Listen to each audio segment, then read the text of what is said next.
to ask me a question that about Eid Milad-un-Nabi.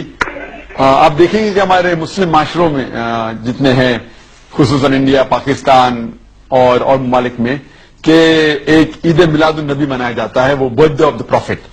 اور اگر آپ دیکھیں گے یہ 12 ربیع اول ہے، اور جہاں تک کہ ہمیں حدیث کی روشنی میں ہمیں یہ ثابت نہیں ہوتا ہے کہ محمد صلی اللہ علیہ وسلم نے کبھی اپنا سالگرہ بنائے، یا صحابہ نے یا تائین یا تبع تائین نے کبھی ان کا سالگرہ بنائے.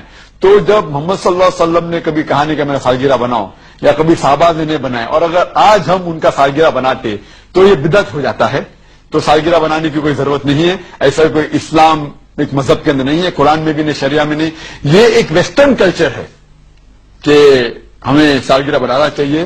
اور یہ اللہ سبحانہ و تعالی کی طرف سے کہ اگر آپ غور کریں گے 12 ربیع اول محمد صلی اللہ علیہ وسلم کا برتھ ڈے بھی ہے، اور ساتھ ساتھ ان کا انتقال بھی 12 ربیع اول میں ہوا.